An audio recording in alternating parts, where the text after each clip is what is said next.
பெருமக்கள் மற்றும் இந்த பட்டிமன்றத்தை காண வந்திருக்கும் அனைவருக்கும் என் அன்பான வணக்கம். மகாகவி பாரதியார் யாமறிந்த மொழிகளிலே தமிழ் மொழி போல் இனிதாவது எங்கும் காணோம் என்று நம் தமிழ் மொழியை சிறப்பித்துள்ளார். அத்தனை சிறப்புடையது நம் தமிழ் மொழி. அந்த தமிழ் தாயை வணங்கிக் கொண்டு நாம் இந்த உரையை தொடங்குகிறோம். கல்விதான் எல்லோருக்கும் கண் கொடுக்கும். ஆனால் அந்த கல்விக்கே கண் கொடுத்தார் காமராஜர் ஐயா அவர்கள். அவர்களின் பிறந்த நாளை முன்னிட்டு நாம் அனைவரும் இங்கு ஒன்று கூடியுள்ளோம். கல்வி என்பது மனிதரின் கண்களை திறக்கும் ஒளி அப்படின்னு சொல்றாங்க. கல்வினா என்ன? கல்வி என்பது புத்தக அறிவை மட்டும் தருவது கிடையாது. ஒரு தனி மனிதனின் அறிவு, திறமை, ஒழுக்கம் மற்றும் நல்ல பண்புகளை மேம்படுத்தி வாழ்க்கையை செம்மையாகவும் அழகாகவும் உதவுது. அந்த கல்வியை சுலபமாகவும் விரைவாகவும் உலகம் முழுக்க கொண்டு செல்ல உதவுற ஒரு கல்விதான் தொழில்நுட்பம். இன்னைக்கு தொழில்நுட்பம் இல்லாத கல்வியை நம்மளால் நினைச்சு கூட பார்க்க முடியல.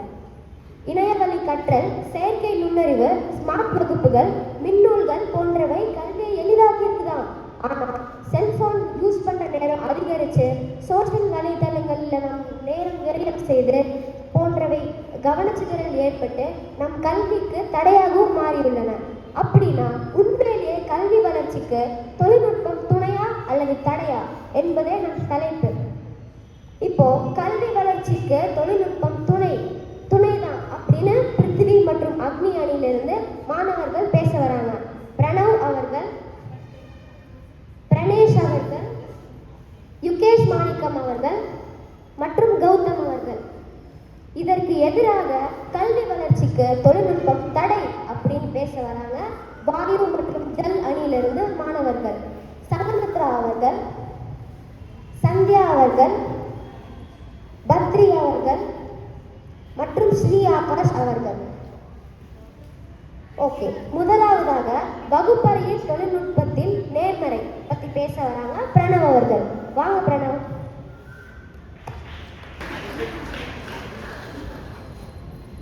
மதிப்பிற்குரிய கல்வி இயக்குனர் அவர்கள், சிறப்பு விருந்தினர் அவர்கள், தலைமை ஆசிரியர் அவர்கள், நடுவர் அவர்கள், ஆசிரியர்கள் மற்றும் என் அன்பு நண்பர்களே, எனது இனிய காலை வணக்கங்கள். எல்லோருக்கும் கல்வியை தந்து கல்வி கற்பிறந்த கர்மவீரர் காமராஜர் பிறந்த நாள் அன்று நான் வகுப்பறை மேலாண்மை என்னும் தலைப்பில் ஆதரவணியின் சார்பாக பேச வந்துள்ளேன். வகுப்பறைனா வெறும் 4 சுவர் மட்டும் கிடையாது. அப்பனா சினிமா தேட்டரில் வகுப்பறைன்னு சொல்லலாமா? அதுதான் தவறு. வகுப்பறை என்பது நல்ல ஒழுக்கத்தையும் பயனுள்ளதாகவும் அமைதியாகவும் இருக்கணும். அதற்கான அடிப்படை தளம்தான் வகுப்பறை மேலாண்மை.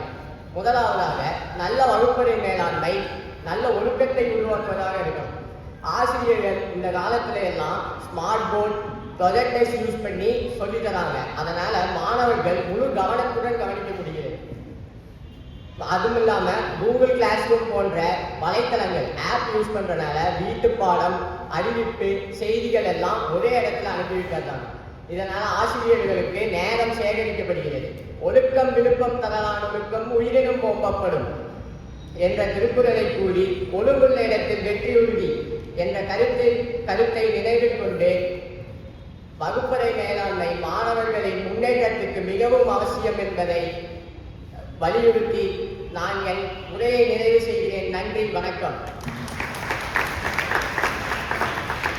ஸ்மார்ட் போர்ட்லாம் நமக்கு ஈஸியாக சுலபமாக புரிஞ்சுக்க முடியுதுன்ற மாதிரி இவர் சொன்னார். இவருக்கு எதிராக சங்கமித்ரா எப்படி பேசுகிறாங்கன்னு பார்க்கலாம். இந்த அவையில் அமர்ந்திருக்கும் அனைவருக்கும் என் இனிய காலை வணக்கம்.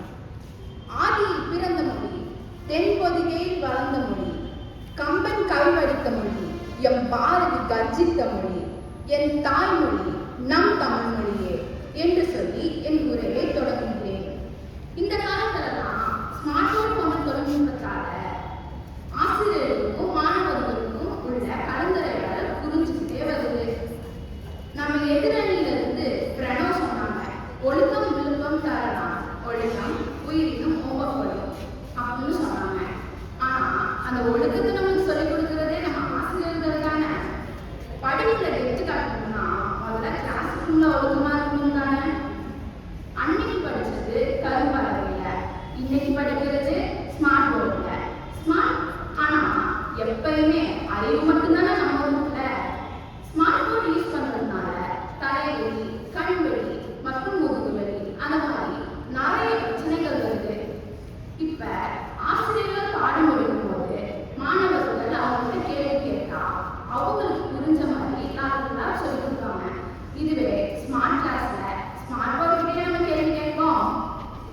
நிறைய பேர் சொல்லி நான் கேள்விப்பட்டிருக்கேன். வீடியோஸ் பார்த்தா இன்னும் நல்லா புரியுது. நீங்க தானே கேட்டீங்க நடுவே.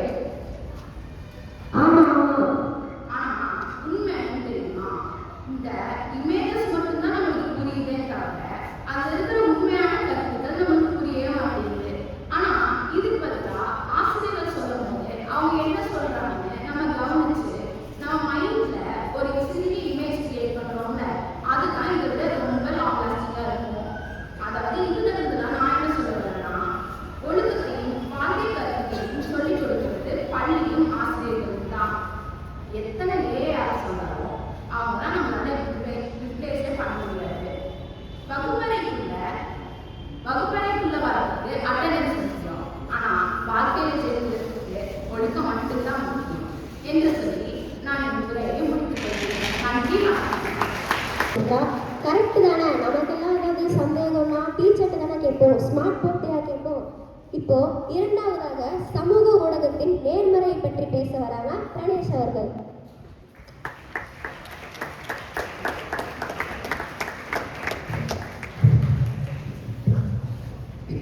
மதிப்புக்குரிய கல்வி இயக்குநர்களுக்கும், சிறப்பு விருந்தினர்களுக்கும், தலைமை ஆசிரியர்களுக்கும், நடுவர்களுக்கும் மற்றும் என் அன்பார்ந்த மாணவர்களுக்கும் என் காலை வணக்கத்தை தெரிவித்துக் கொண்டு என் உரையை தொடங்குகிறேன்.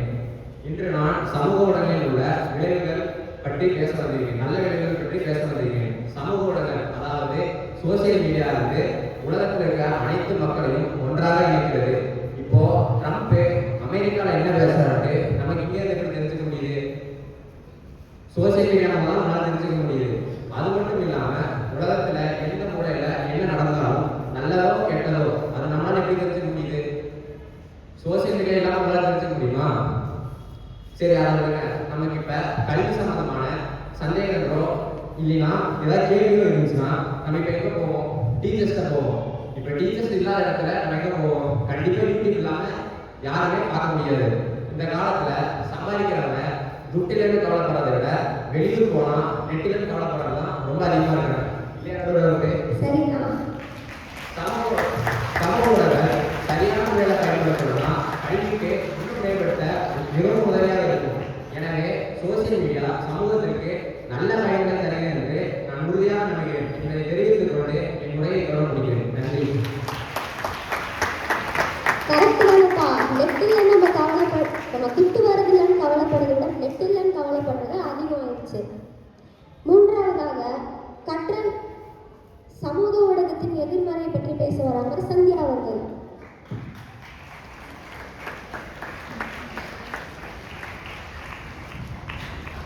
கல்வி வளர்ச்சி நாளாக கொண்டாடப்படும் காமராஜர் ஐயா அவர்களின் பிறந்த நாளன்று இங்கு கூடியுள்ள அவைகள் அனைவருக்கும் என் இனிய காலை வணக்கம்.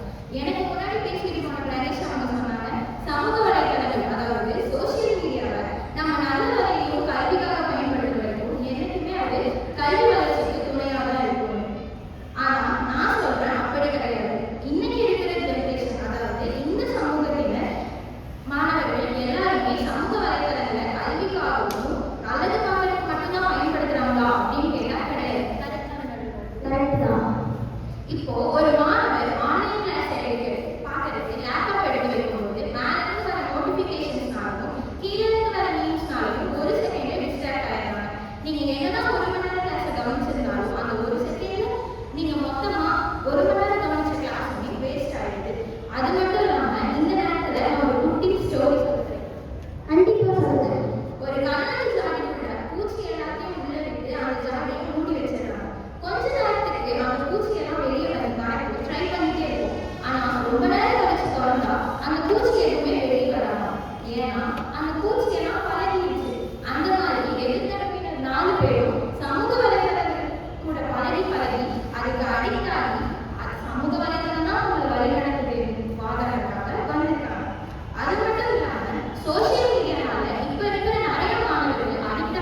ஒரு 2 நிமிஷம் ஷார்ட்ஸே பொறுமையா பார்க்க முடியாத அவங்கனால எப்படி 45 நிமிஷம் கிளாஸை கான்சென்ட்ரேட்டடா கவனிக்க முடியும்?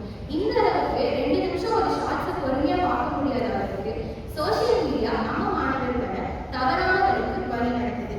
அது மட்டும் இல்லாம இப்போ இந்த ஜென்சி டர்ம்ஸ்ல இருந்து நான் கத்துக்கிட்ட வார்த்தை தான் டெக்ஸ்ட்ரோவர்ட். அதாவது நீ என்ன சாட்ல பேசுறியா மட்டும் நல்லா பேசுற, நீ என்ன நேரில் பார்க்கறியா எனக்கு நீ யாருமே தெரியாது. இதுக்கு இந்த ஜென்சி கிட்ஸ் வச்சுக்கிட்டீங்கன்னா டெக்ஸ்ட்ரோவர்ட். இந்த அளவுக்கு இன்ட்ரோவர்ட் எக்ஸ்ட்ரோவர்ட் போய் டெக்ஸ்ட்ரோவர்ட்ங்கிறதெல்லாம் என்கரேஜ் பண்ற அளவுக்கு இந்த சமூக வலைதளங்கள் நம்ம மாணவர்களை தவறான வழியில நடத்திட்டு போகுது. இத்தகைய தவறுகளை வழிநடத்திட்டு போற சமூக வலைதளங்கள் என்னைக்குமே கல்விக்கு துணையற்ற தடை என உழைக்கக்கூடிய என்பதை அதாவது அழகான டெக்ஸ்ட்ரோவர்ட் அப்படின்ற ஒரு டேர்மை சந்தியா அவர்கள் சொன்னாங்க. நம்மளே நம்மளோட லைஃப்ல நிறைய ஃபேஸ் பண்ணிப்போம். சேட்ல நல்லா பேசுவோம், ஃபோன்ல நல்லா பேசுவோம், ஆனால் நேரில் பார்த்தா நம்மளால பேச முடியாது. ஏன் இதனால எவ்வளோ பாதிக்குதுன்னு அழகா சந்தியா பேசினாங்க. மூன்றாவதாக கற்றல் மற்றும் சிந்தனை திறனின் நேர்மறை பற்றி பேச வரார் யுகேஷ். இது வெறும் ட்ரெய்லர் மட்டும்தான், மெயின் பிக்சரே இனிமேல் தான்.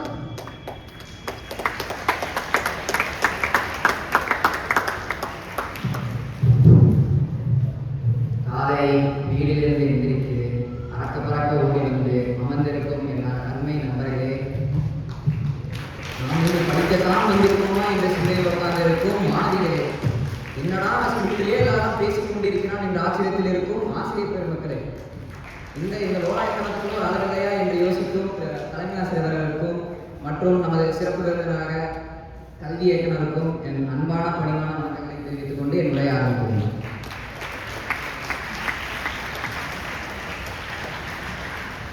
இன்று நான் பேச வந்திருக்கும் தலைப்பு கல்வி வளர்ச்சிக்கு தொழில்நுட்பம் துணையா தடையா? அடிக்கடி சொல்லுகிறேன் துணையா. ஏனென்றால் தொழில்நுட்பம் ஒரு வார்த்தை மட்டுமல்ல, பல ஸ்டூடெண்ட்ஸுக்கும் டீச்சர்ஸ்க்கும் ஒரு அடைக்கலமாக இருக்கிறது தான் டெக்னாலஜி. இப்போ இருக்கிற பசங்க கிட்ட போயிட்டு வாடாமச்சி படிக்கலாம்னு சொன்னா வாட்டா அப்படின்னு போயிடுறாங்க. ஆனா இப்போ எப்போ டெக்னாலஜி ஒருத்தர்கிட்ட வந்துச்சோ அப்போதுலேருந்து ஸ்டூடெண்ட்ஸும் எல்லாருமே வா நண்பா போய் படிக்கலாம்னு சொல்லி அவங்கள ஆர்வமாக கூப்பிடுறாங்க. ஏன்னா அந்த டெக்னாலஜி அவங்களை அப்படி மாற்றி இருக்கு. பத்தாவதுக்கு இப்போ முன்னெல்லாம் ஸ்டூடெண்ட்ஸோட ஸ்கில்ஸையும் ஐடியாஸையும் டெவலப் பண்ணுறதுக்கு கொஞ்சம் சிரமமாக இருந்துச்சு. ஏன்னா அவங்க பல பேர்கிட்ட கேட்கணும், எல்லாம் பண்ணணும். ஆனால் இப்போ அப்படி இல்லை. ஏன்னா டெக்னாலஜி வந்ததுக்கப்புறம் அவங்களோட ஐடியாஸையும் ஸ்கில்ஸையும் டெவலப் பண்ணிக்கிறதுக்கு அவங்களாவே முடியுது. அதனால அவங்களுக்கு ரொம்ப யூஸ்ஃபுல்லாகவும் இருக்குது. இது மட்டும் இல்லாமல் டீச்சர்ஸ்க்கு ஒரு பெரிய பங்காக இருக்குது. இப்போ நம்மளுக்கு ஒரு ஸ்டூடெண்ட்ஸ்க்கு டவுட்லாம் யார்கிட்ட கேட்போம்? டீச்சர்ஸ்க்கு டவுட்னா யார்கிட்ட கேட்போம்? நடுவர்கள் நீங்களே சொல்லுங்களேன். இப்போ டீச்சர்ஸ்க்கு டவுட்னா அவங்க ஒரு கூகுள் ரிசர்ச் பண்ணணும். அந்த ரிசர்ச் அந்த பையனுக்கு அந்த திருப்பி டவுட் வராத மாதிரி அவ்வளோ நேரம் தேவையும், பல மணி நேரம் ஆகும், அந்த மாதிரிலாம் ஆகும். இப்போ இருக்க டெக்னாலஜி வச்சு நம்ம பார்த்தீங்கன்னா சின்ன பட்டனை தட்டினாலே போதும். 5 மணி நேரம் பண்ண வேலையை 5 நிமிஷத்துலேயே பண்ணி முடிச்சு நம்ம பட்டத்தை வந்துடலாம். இதனால டீச்சர்ஸ்க்கு டைம் எஃபிஷியன்சியும் ஸ்டடி எஃபிஷியன்சியும் நல்லா இன்க்ரீஸ் பண்ணுது. பத்தாவதுக்கு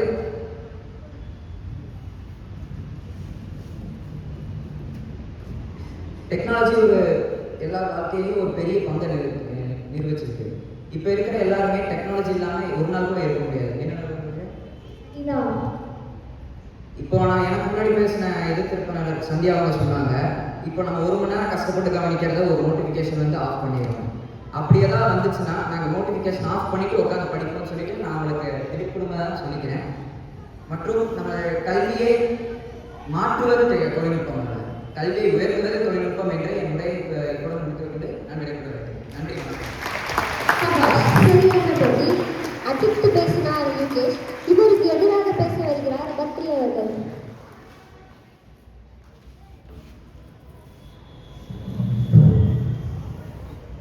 கல் தோன்றி மண் தோன்றா காலத்தே முன் தோன்றிய மூத்தமொழி தமிழுக்கும் வீரம் நிறைந்த தமிழ் மண்ணுக்கும் மற்றும் அவையோருக்கும் என் முதல்கண் வணக்கத்தை தெரிவித்துக் கொள்கிறேன். நடுவரவர்களே, நான் என் உரை ஆரம்பிக்கிறதுக்கு முன்னாடி எல்லாத்தையும் ஒரு கேள்வி கேட்கணும்னு விரும்புகிறேன். நாம் தொழில்நுட்பத்தை பயன்படுத்துகிறோமா அல்லது தொழில்நுட்பம் நம்மை பயன்படுத்துகிறதா? இந்த கேள்வியை அந்த தரப்பினர்கிட்ட கேட்டா அவங்க தான் தொழில்நுட்பத்தை பயன்படுத்துறாங்கன்னு சொல்லுவாங்க. ஆனா உண்மையில தொழில்நுட்பம் தான் நம்மளை பயன்படுத்துது. ஏன்னா டெக்னாலஜி வளர வளர ஸ்மார்ட் போன் ஸ்மார்ட் ஆகிட்டே தான் போகுது. ஆனா அதை யூஸ் பண்ற மனுஷனோட மூளை ஷார்ட் ஆகிட்டு தான் இருக்கு. இதுக்கு முன்னாடி அந்த யூகேஷ் சொன்னாரு, தொழில்நுட்பம் கல்விக்கு துணை அப்படின்னு அடிச்சு சொன்னார். அதே மாதிரி நானும் அடிச்சு இன்னொன்னு சொன்னாரு, வானன்பா படிக்கலாம்னு எல்லாம் சொல்றாங்க. நம்ம மாதிரியே இருக்குது. ஏன்னா வானன்பா படிக்கலாம்னு சொல்றாங்களே விட வானன்பா ஒரு மேட்ச் போடலாம்னு சொல்றாங்க ஜாஸ்தி.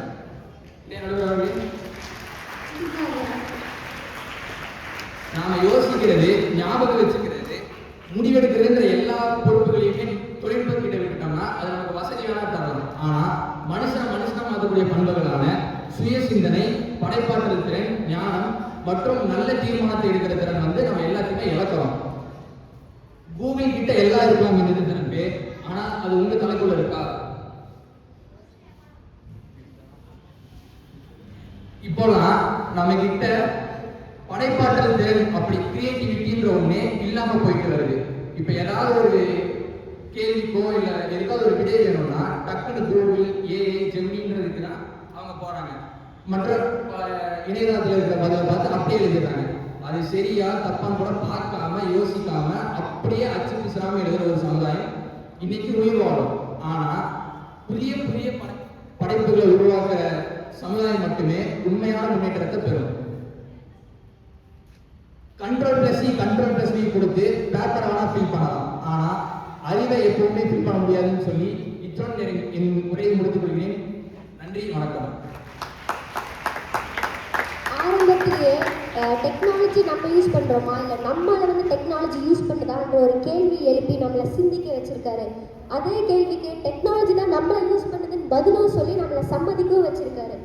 இப்போ 4வதாக செயற்கை நுண்ணறிவு நேர்மறையை பற்றி பேச வராரு கௌதம் அவர்கள்.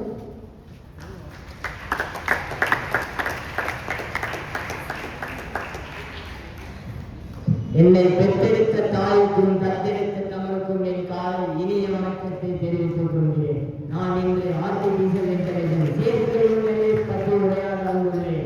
நம்ம மனிதனாக இன்னும் ரொம்ப சோதனையான இருந்தாங்க. நம்ம இப்போ ஒரு ஒர்க் பண்ணணும்னு நினைக்கிறோமோ அந்த ஒர்க்கை எப்படி ஈஸியா பண்ணணும்னு நினைக்கிறவங்க தான் அதிகம். அந்த ஒரு கஷ்டமான ஒர்க்கு கொடுத்தா அந்த ஒர்க்கு நீங்க பண்ணுவீங்களா? கண்டிப்பா கிடையாது. அந்த ஒர்க்கை ஈஸியா பண்ணி கொடுக்கறதுக்கு யூஸ் ஆகிறதா செயற்கை நுண்ணறிவு. அடுத்த 50 ஆண்டு காலத்திற்கு தொட்டு கூட பார்க்க முடியாத அளவுக்கு வளர்ப்பது செயற்கை நுண்ணறிவு. மனுஷ மூளையில ஒரு நிமிடத்தில் ஒரு சில கணக்குகளை மட்டும்தான் போட முடியும். ஆனா செயற்கை நுண்ணறிவினால ஒரு நிமிடத்தில் பல கோடி கணக்குகளை துல்லியமாக தருங்க. இதனால மனுஷங்களுக்கு நேரம் ரொம்ப குறையுங்க. 1000 புத்தகங்களை சுமந்து கொண்டு போகும் காலம் மழையே போச்சு. இந்த காலத்துல ஒரே கிளிக்ல தரும் வித்தை தாங்க நம்ம செயற்கை நுண்ணறிவு. நெருப்புனா சுடதான் செய்வோம், ஆனா நம்ம சாப்பிடாம சமைக்காமையா இருக்கோம். கத்தினா ஆபத்து தான், ஆனா அதை எடுக்காமையா இருக்கும். மருத்துவர்கள் கத்தியை வச்சு அறுவை சிகிச்சை செய்து பல உயிர்களை காப்பாற்றுறாங்க. அதை போலதான் நம்மளுக்கு செயற்கை நுண்ணறிவுங்க. அதை எப்படி அழிக்கக்கூடிய சக்தின்னு சொல்றோம். மனிதர் மூளையை பெருக்கும் சக்தி தாங்க செயற்கை நுண்ணறிவு. வண்டி ஓட்ட தெரியாதவங்களுக்கு எப்படி பிரேக் முக்கியமோ, அஜித் மாதிரி ஆளுங்களுக்கு ரேஸ் ஓட்டி ஜெயிக்கணும் நினைக்கிறவங்களுக்கெல்லாம் ஆக்சிலேட்டர் முக்கியங்க. அந்த ஆக்சிலேட்டர் மாதிரி தான் நம்மளுக்கு இப்ப செயற்கை நுண்ணறிவு முக்கியம். இப்ப இவங்க எல்லாம் சொன்னாங்க அதை பண்ணக்கூடாது, இதை பண்ணக்கூடாது, சோசியல் மீடியா யூஸ் பண்ணக்கூடாதுன்னு சொன்னாங்கல்ல. நேற்று போய் இவங்க எதுல தேடி தேடி தேடி தேடி தேடிட்டு இருந்தாங்க.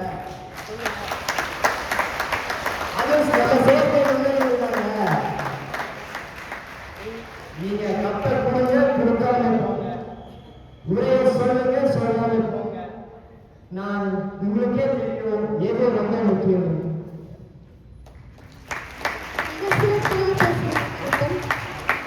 இவருக்கு எதிராக ஸ்ரீ ஆகாஷ் பேச வருகிறார். வாங்க என்ன பேசுறாங்கன்னு கேட்கலாம்.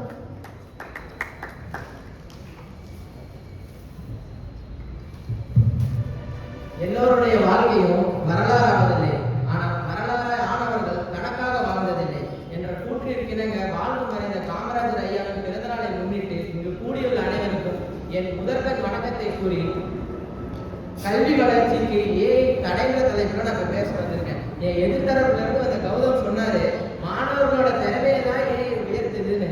ஆனா மாணவர்களோட திறமையை அது குறைக்குதுன்னு நான் சொல்றேன். உதாரணத்துக்கு இப்ப மாணவர்கள் கிட்ட போய் ஏதாவது ஒரு வீட்டு பாடமோ ஒரு ப்ராஜெக்டோ நம்ம கொடுக்குறோம்னு வச்சுக்கோங்க, உடனடியாக போய் அது ஏஐல தான் போட்டு பார்க்குறாங்க. கொஞ்ச நேரம் சிந்திப்போம், அது என்ன பண்ணணும்னு யோசிக்கிறதுலாம் கிடையாது. அப்படி அவங்க போட்டு பார்க்கறதுனால அவங்க சுயமா யோசிக்கிற திறனும் ஆழ்ந்த ஆழ்ந்து சிந்திக்கும் திறனும் படைப்பாற்றல் திறனும் கம்மியாகுது. டாக்டர் கத்தி எடுத்து சிகிச்சை பண்றதெல்லாம் அந்த டாக்டர் தான் நல்லா படிச்சு அவங்க ஆசிரியர்கிட்ட குறிப்பெடுத்து டாக்டர் ஆனவங்க. இப்ப படிக்கிற மாணவர்கள் அப்படியா படிக்கிறாங்க? அவங்க எல்லாம் ChatGPT யூஸ் பண்ணி படிச்சு ChatGPT யூஸ் பண்ணி படிச்சு வராங்க. இப்ப அவங்க கிட்ட போய் நம்ம மருத்துவம் பார்த்தா நம்ம நிலைமை நடுவர்களே கொஞ்சம் கஷ்டம்தான். காரோட்ட தேவை பிரேக்கு, ரேஸ்டேஜ், ஆக்சிலேட்டர் முழுக்க லைனிங்லாம் நல்லா தான் இருக்கு. ஆனா வேகத்தை விட விவேகம் தான் ரொம்ப முக்கிய நடுவர்களே. என்னதான் வேலையை வேகமா முடிச்சாலும் அதுல என்ன இருக்குன்னே தெரியாம எழுதுறதுல ஒரு பயனும் கிடையாது. எந்த வேலையை கொடுத்தாலும் நம்மளே யோசிச்சு சுயமா எழுதுறது தான் நல்லதுன்னு நான் சொல்றேன். இதை அதிகமா பயன்படுத்தினா மாணவர்களுக்கு தனித்திறமை கம்மியாகுது, சமூகமா போய் பழகிற ஸ்கில்லும் கம்மியாகுது, அவங்களோட மூளை மலிஞ்சு போகுது நடுவர் அவர்களே. வேலையை சுலபமா முடிச்சிடலான்னு அந்த வேலையை தட்டி கழிச்சுட்டு கடைசி மணி நேரம் வரைக்கும் இழுத்துக்கிட்டே போறாங்க. இப்ப எனக்கு ஒரு கேள்வி எல்லாரையும் கேட்கணும் நடுவர் அவர்களே. இந்த AI சர்வரை சூட தணிக்கிறதுக்காக என்ன பொருளை பயன்படுத்துறாங்கன்னு உங்களுக்கு தெரியுமா? நீங்களே சொல்லுங்க. குடிநீரை பயன்படுத்துறாங்க நடுவர் அவர்களே. சராசரியா ஒரு நாளைக்கு உலக அளவுல ChatGPT 148 மில்லியன் தண்ணியை யூஸ் பண்றாங்க. அதாவது ஒரு இன்ஃபர்மேஷனுக்கு 1/2 லிட்டர் தண்ணி பயன்படுத்துறாங்க. அவன் குடிக்கவே தண்ணி இல்லாம கஷ்டப்படுறான். இந்த ஏஐக்கு இவ்வளவு தண்ணி கொடுக்கறது அவசியமா நடுவர் அவர்களே? அவசியமாகிறதா? ஏஐனா முழுக்க உண்மையான தரவுகள் வேகமா தரும்னு அவர் சொன்னாரு.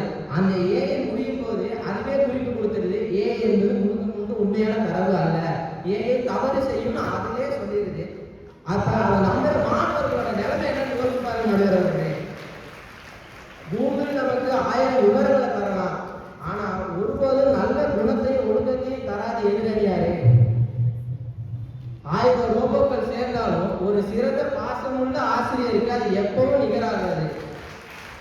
இப்ப இருக்கிற மாணவர்கள் கிட்ட அவங்க புத்தகங்கள் எத்தனை பாடத்தை தெரிஞ்சு வச்சிருக்காங்கன்றதை விட வேலையை சுலபமா முடிக்கிறதுக்கு எத்தனையோ ப்ராப்ட் தெரிஞ்சு வச்சிருக்காங்க. அவங்க டெக்னாலஜி நமக்கு வேலைக்காரனா தான் இருக்கணும், நாம அதுக்கு ஒருபோதும் அடிமையாக கூடாது.